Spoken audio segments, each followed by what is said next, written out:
Hello, my name is Ron. Welcome to my channel, Return to Sender, about Canada Post. My second video is called Conflict of Interest. I'd like to apologize for the lack of clarity for the videos, for the documents on the panel behind me. I'm not a videographer, and I will do my very best to explain from a written statement.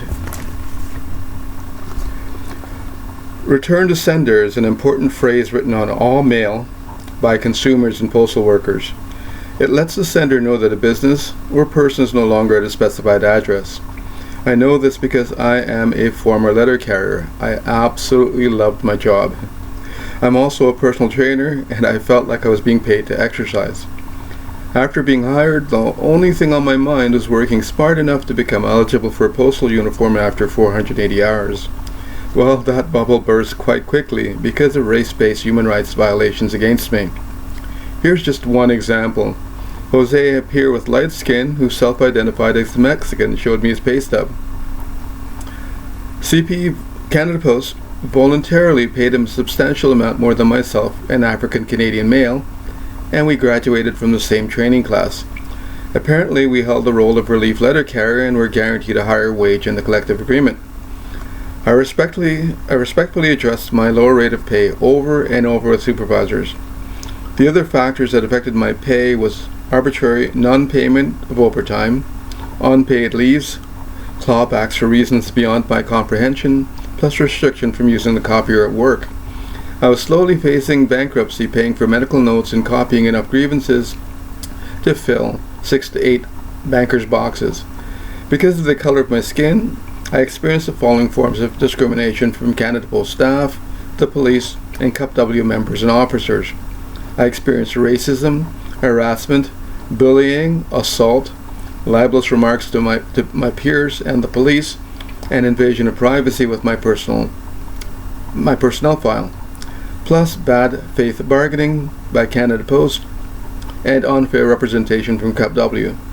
This video highlights two very important facts. Number 1, Section 264 of the Section 264 for criminal harassment and Section 372(3) for harassing communication. These laws prohibit repeatedly contacting someone who does not want to be contacted, which can lead to charges and penalties. I reported this to the police fruitlessly, but all it took was one call from Canada Post and the police were at my door. Multiple times daily, various levels of Canada Post management attacked my mental health by repeatedly communicating biased work orders about overtime that I never witnessed any light-skinned carrier observing, while I witnessed an Asian supervisor informing a Caucasian carrier, Jasmine, on how to book overtime. The second fact is this. Various parties and entities paid by Canada Post and Cup W were in a conflict of interest, and their participation in any matter may be unreliable. Why? Conflict of interest occurs when there's a situation in which a person is in a position to derive personal benefit from actions or decisions made in their official capacity. Select Cup W members, arbitrators, medical practitioners, and insurance carriers are in a position to obtain benefit from actions and decisions made in their official capacity, most of whom are actually paid by Canada Post. That is why, or Cup W, that is why in 2025 there is still no resolution to violation of my rights that started in 2002. Adding insult to injury during a legal proceeding to defend my human rights, as witnessed by my wife and my older sister, one judge from a panel of 3 appeared to be visibly sleeping.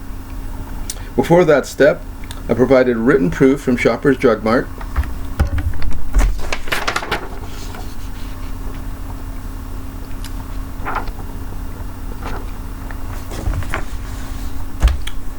I provided this to an arbitrator and federal court that my route experienced growth, but Canada Post refused to compensate me with extra pay called overassessed, given voluntarily to light-skinned peers like Mrs. Stewart, Marty, and my driver Rosario. Basic math from Marty's statement, which you'll see later, proved my workdays met or exceeded 10 hours.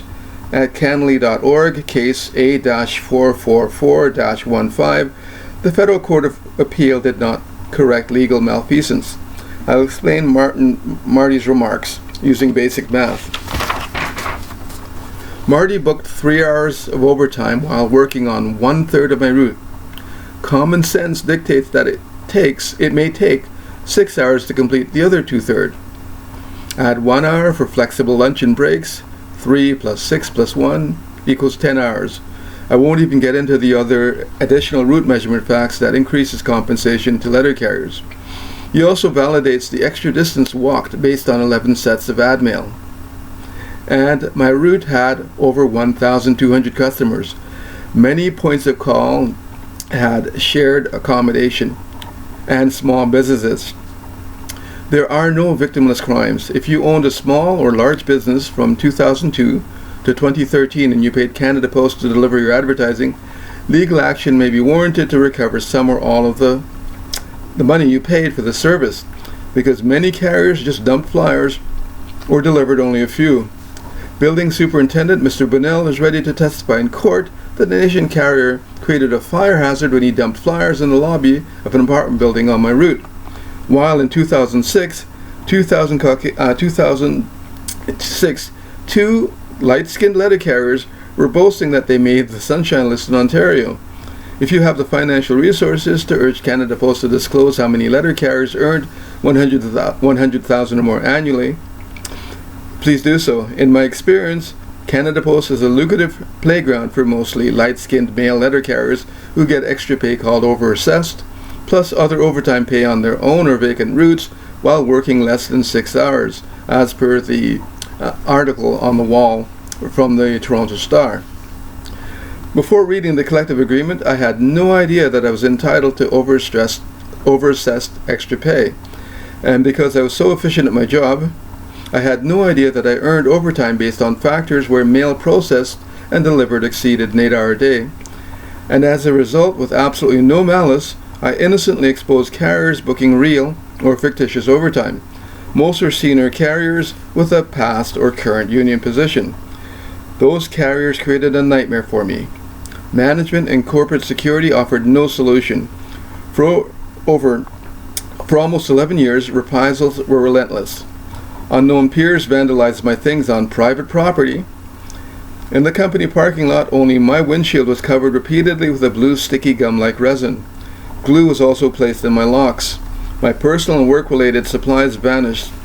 Auto repair costs forced me to start riding a bicycle to work. Harassment from management about riding my bicycle started years before the phrase postal transformation was introduced. A total of 6 carriers known to me rode a bicycle like light-skinned, blonde female carrier Emily, but she experienced no witness harassment from management, and we worked at the same depot. Another station on private gated Canada Post property, an unknown party put sugar in my car's gas tank. Close your eyes and imagine yourself in my shoes for a moment. You have a family to feed. You pay a mortgage to keep a roof over their head.